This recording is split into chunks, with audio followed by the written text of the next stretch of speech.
I always say this, I made this up, and Rome wasn't built by you going to the gym once. No. No, it was. Now, okay, like with anything. Hey, I'm Dr. Jake, and I make videos about medicine and gay shit, and today we're watching Trixie and Katya talk about health and fitness. But before we start, I'm a doctor, but I'm not your doctor, and this video is not medical advice. Let's go learn about health. When I fly to Lake Australia, I cannot not have a bowel movement. Oh, well, see, I'm different. You know, I only poop 3 times a week. Are you serious? When I used to work in pediatrics, parents would be so concerned that their child hadn't pooped in a day, and it's totally normal to have different bowel movement schedules than other people. Some people don't poop for a week at a time. Figure out what your schedule is and be okay with that. Your body is an instrument. It's a car. And what do you need? Coffee. Coffee beans. Coffee beans. Step 1 is Drink lots of coffee and grind your own beans. rinse your fruit. Coffee has gotten a lot of attention for its potential health detriments in the past, but I think the opinion of scientists has changed. It might actually have a slightly protective effect against dementia, which is good. I don't like dementia. I don't personally drink coffee, but my opinion on coffee is pretty neutral. If you like it, drink it. If you don't. I'm a vegetarian. I've been since I was 9 years old. Me too. Because I used to watch the movie Charlotte's Web every day. And so I what thought of happened in Wilbur that? getting killed every day, and I don't eat. So many people think that a vegetarian diet is just inherently more healthy than any kind of meat-eating diet, and that is not the case. I know so many vegetarians who just eat French fries and chips all day. It's not healthy. I will say though that being vegetarian is definitely better for the environment. The amount of resources that are expended to feed a cow are so much more than if you just fed people vegetables. If you have a glass of wine or 6, You're a drunk. You're a drunk. You're an you're an alcoholic. Yeah. And the If thing you're is, like me and you get sad and you go to Flaming Saddles in Santa Monica and you get 4 Woodford Reserve bourbons and you have to have someone put you in an Uber. yeah. I am laughing because they're funny, but I don't want to glamorize excessive alcohol use. 6 drinks in a night is not a good idea. Your liver is not gonna love that. It processes all of the alcohol that you drink, and you can really damage it by drinking too much. But what I gotta say is that for men, the definition of binge drinking is more than 3 drinks in a night, and for women, it's more than 2 drinks in a night. So if you've reached that point, you've probably gone a little too far already. But in any case, even if you are going to drink a lot, please just don't drink and drive. You look amazing when you're alive. Call an Uber, have a friend drive you home, stay over, sleep in the street. I don't care. That is safer than drinking and driving. We don't necessarily have access to the foods that are going to nourish us.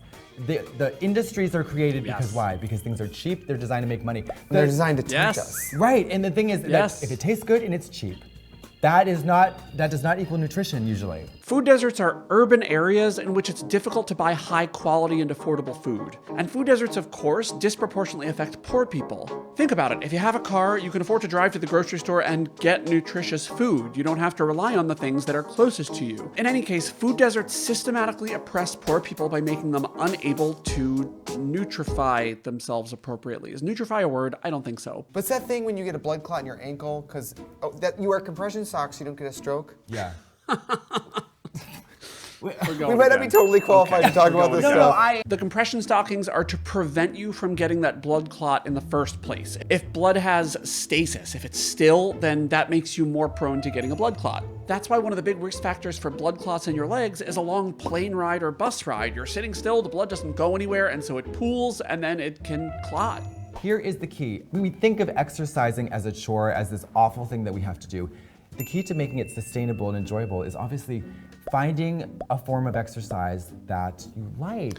Yes. Like I like burglary. And if you're in a... This is so right. Finding exercise that you enjoy is the key because the best kind of exercise is whatever kind of exercise you're going to do. I can tell you as a doctor what exercise is the best for you, but if you're not gonna do it, then it's literally the worst kind of exercise for you. So choose a type of exercise that you like, biking, bowling, walking, or burglary, I guess, and do that once a week or once a month if that's all you can do, and gradually ramp it up. You don't have to go full-on triathlon right away. Although if that's something that you think you'd like to do, that's a great goal. You should go for that too. Another area where I forget I'm sweating, sexual intercourse.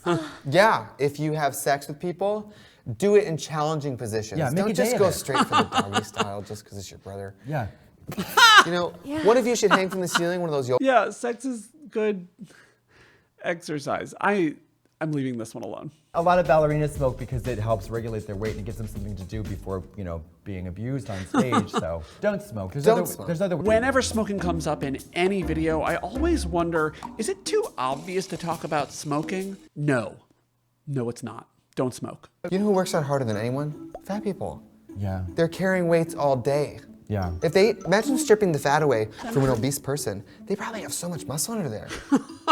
Okay, not true. Here's the thing. Really, the muscle groups that are gonna get stronger in fat people are the legs because they have to lift up all of their weight. And of course, your abdomen helps to balance you, but I don't know that you're gonna have markedly stronger abdominal muscles than somebody who is skinny.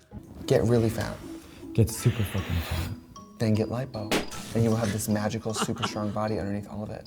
I would not recommend liposuction as a weight loss strategy. Couple problems with it. Number one, it's usually pretty safe, but it can have pretty severe complications. Number two, if you haven't modified your diet and exercise regimen, it'll just come back. Fat doesn't just go away forever because you suck it out. Your body can build more of it. So if you want to lose weight, my suggestion is diet and exercise. It'll take longer, but if you're making a sustained change to your lifestyle, you'll be able to keep that weight off. I always say this, I made this up, and Rome wasn't built by you going to the gym once. No. No, it was. Now, okay, like with anything.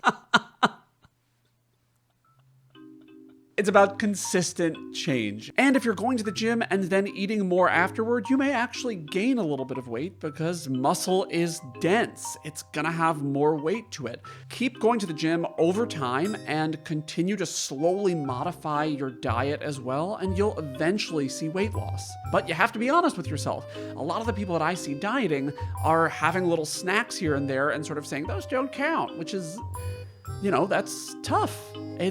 Losing weight is not easy. It can be scary, especially if you do choose to go to the gym. Get a trainer for a few sessions just so they teach you proper techniques. I'm so ridiculously famous that they're gonna be like, I saw Tracy Martel running like an idiot. Yeah.